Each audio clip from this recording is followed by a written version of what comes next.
नमस्कार, आप देख रहे हैं देश न्यूज। मैं हूं आपके साथ सूरज पाठक। हमारे खास कार्यक्रम पर्दाफाश में आपका स्वागत है। पर्दाफाश में आज हम एक ऐसे विषय पर बात करने वाले हैं जिस विषय को लेकर चर्चाएं तो कई सालों से चल रही हैं, लेकिन आज वो चर्चा इसलिए लाजमी है क्योंकि अब जब कहा जाता है कि यदि कोई किसी दूसरे के लिए गड्ढा खोदता है तो वो खुद कभी ना कभी उस गड्ढे में गिर जाता है। ऐसा ही कुछ मामला है कि सरकारें योजनाएं बनाती हैं, नौकरशाही उन योजनाओं को क्रियान्वयन करने का काम करती है, लेकिन उन योजनाओं की जिम्मेदारी जिन कांधों पर होती है, यदि वही कांधे कमज़ोर निकलें तो उन योजनाओं का हश्र क्या होगा।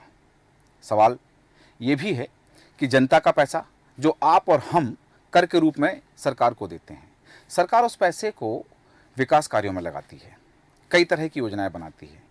परियोजनाओं की बात करें तो कई परियोजनाएं देश में ऐसी हैं जिन परियोजनाओं का हश्र हमसे और आपसे छिपा नहीं है। आज एक ऐसी ही परियोजना की हम अपने कार्यक्रम में बात करने वाले हैं क्योंकि ये हम पर्दाफाश करने वाले हैं। देश के 3 राज्यों मध्य प्रदेश, उत्तर प्रदेश और बिहार के साझे की बाणसागर की परियोजना में 1620 करोड़ का भ्रष्टाचार हुआ है। मध्य प्रदेश के सबसे बड़े घोटालों में से एक यह घोटाला है। 15 आरोपियों के खिलाफ आरोप तय किए गए हैं, लेकिन अभी तक जल संसाधन विभाग के 3 इंजीनियर जो शेष बचे हैं, उनमें से कुछ राशि की वसूली का निर्णय लिया गया है कि उन 3 इंजीनियर से कुछ राशि 10% या 20% की राशि उनसे वसूल की जाएगी। और ऐसा करके इस परियोजना में हुए भ्रष्टाचार पर पर्दा डालने की कोशिश की गई है।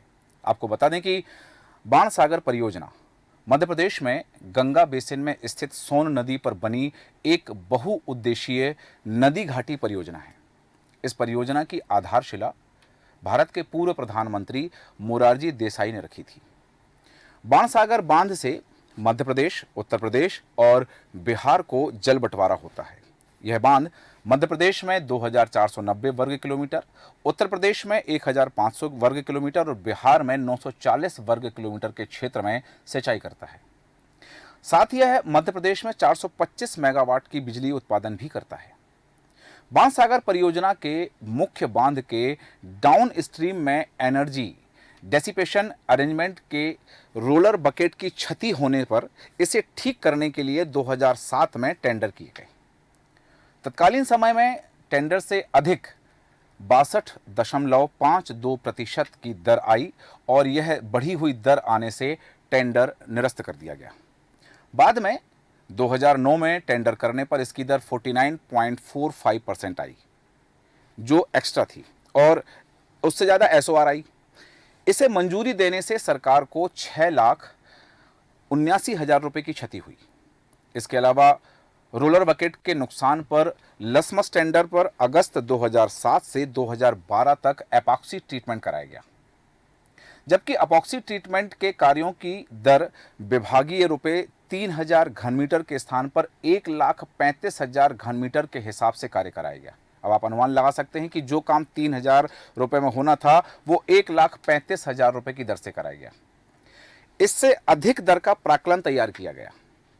बताया तो यह भी जाता है कि परियोजना की पुनरीक्षित प्रशासकीय स्वीकृति 18 मई 2013 को 1,620 करोड़ की गई थी, जिसमें रोलर बकेट ट्रीटमेंट, रिटेनिंग वाल के निर्माण, गेज डिस्चार्ज साइट आदि कार्यों के लिए 9 लाख अनुमान बताना चाहूँगा कि ये जो अनुमान था, ये जो राशि थी, जो राशि का प्रावधान किया गया वो राशि थी 9,49,00,000 रुपए।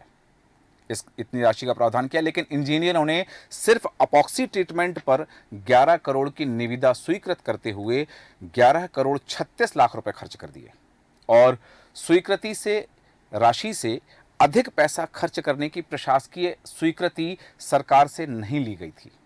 1,620 करोड़ की बाणसागर परियोजना में हुए घोटाले में 15 अधिकारियों को जिम्मेदार माना गया है। जांच हुई, जांच में 15 नाम सामने आए, लेकिन एक अच्छी बात मैं आपको बताना चाहूँगा कि बहुत सारे मामले होते हैं घोटाले के, भ्रष्टाचार के, उनकी जांच इतनी लंबी हो जाती है कि जब तक जांच रिपोर्ट आती है या जांच का प्रतिवेदन आता है, तब तक वो जो जिम्मेदार होते हैं या तो वो रिटायर हो चुके होते हैं या फिर उस दुनिया से जा चुके हैं। ऐसा ही इस मामले में भी हुआ है। जब 15 नाम सामने आए तो उन 15 नाम में से 9 इंजीनियर्स रिटायर हो चुके थे और 3 इंजीनियर्स की मौत हो चुकी थी। बाकी बचे केवल 3 इंजीनियर्स और अब उनकी पेंशन से केवल 10% या 20% राशि वसूल करने का सरकार ने निर्णय लिया है। इसे औपचारिकता कहा जा सकता है। इसे कहा जा सकता है कि ये केवल महज उस पूरे भ्रष्टाचार पर, उस घोटाले पर पर्दा डालने की कोशिश है।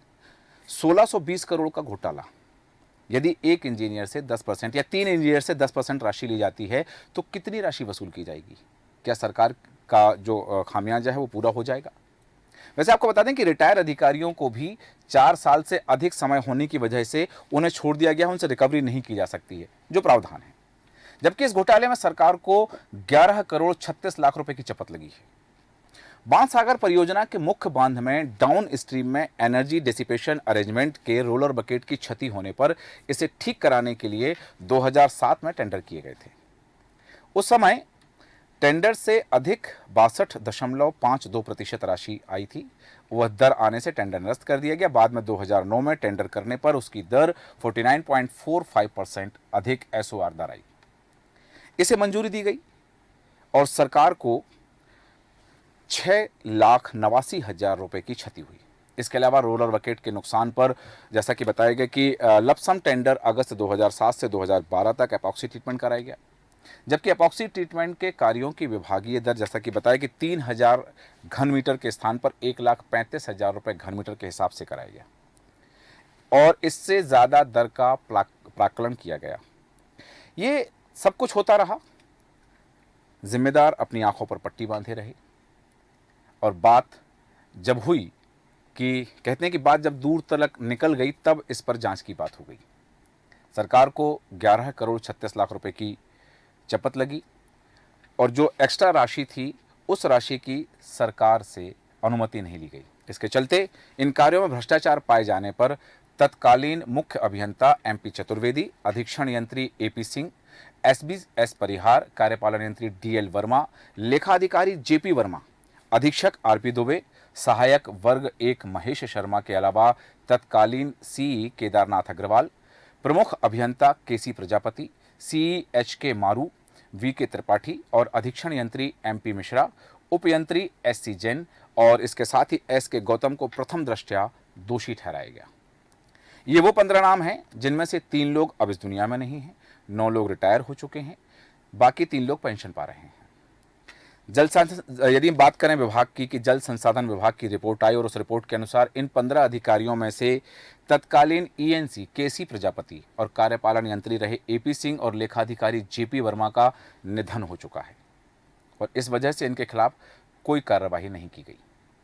वहीं तत्कालीन सीई केदारनाथ अग्रवाल, तत्कालीन CE SK Pathak, VK Tripathi, HK Maru, MP Chaturvedi, MP Mishra, SBS Parihar, RP Dubey, SC Jain के रिटायर हो जाने और रिटायरमेंट के 4 साल पूरे हो जाने और उससे ज़्यादा समय बीत जाने पर इन्हें भी छोड़ दिया गया। यानी घोटाले में शामिल रहे इन अधिकारियों पर कोई कार्रवाई अधिकारी नहीं कर पाएंगे। और ये क्यों? क्योंकि जो जिम्मेदार थे, जिनको कार्रवाई करनी थी, जिनको जांच करनी थी, उनकी लापरवाही की जांच बहुत लंबी चली। अब बाकी बचे 3 अधिकारी, तत्कालीन कार्यपालन यंत्री डीएल वर्मा, उपयंत्री एसके गौतम तथा महेश प्रसाद शर्मा के विरुद्ध अब विभागीय जांच प्रारंभ की गई है और आरोप पत्र थमाए गए हैं। डीएल में जो वर्मा जी हैं, डीएल वर्मा के मामले में पीएससी से अभिमत मांगा गया है। वहीं एसके गौतम और महेश प्रसाद शर्मा की पेंशन से 2 साल के लिए 10% राशि काटने का निर्णय लेते हुए प्रकरण समाप्त कर दिया गया।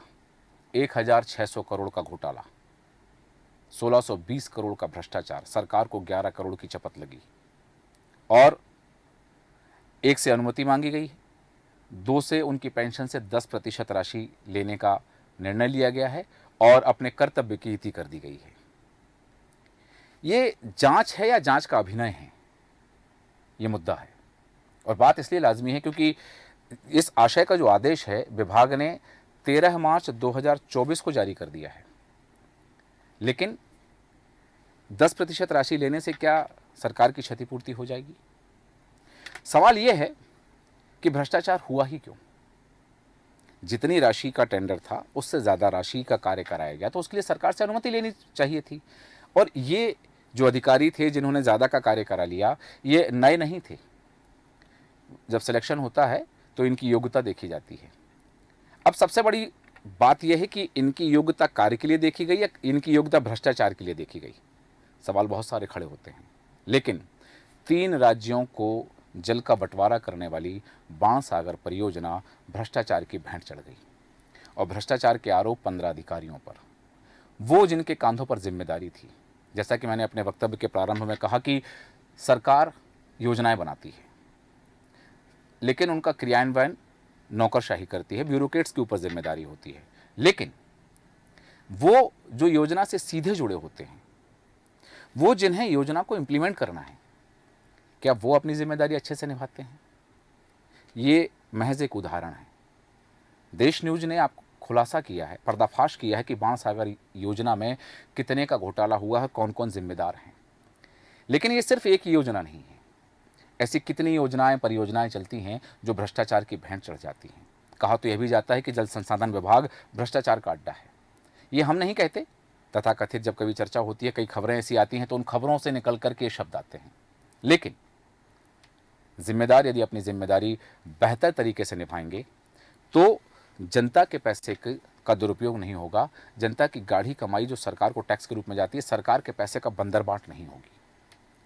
लेकिन यदि कुछ लोग सिर्फ और सिर्फ इसी काम के लिए हैं कि उन्हें अपना स्वार्थ सिद्ध करना है, सरकार की योजनाएं दरकिनार करके अपनी जेबें भरना है, गरीब जनता का हित जो है उस पर डाका डाल करके अपना लाभ कमाना है, तो फिर ऐसे लोगों के ऊपर कैसे जिम्मेदारी दी जा सकती है?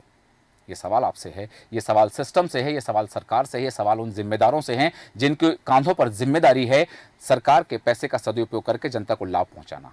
अब इस सवाल का जवाब मिलेगा या फिर ये सवाल भी कई यक्ष प्रश्नों जैसे यक्ष प्रश्न बना रहेगा, ये देखना दिलचस्प होगा। हमारे आज के खास कार्यक्रम में इतना ही। बने रहें देश न्यूज के साथ। नमस्कार।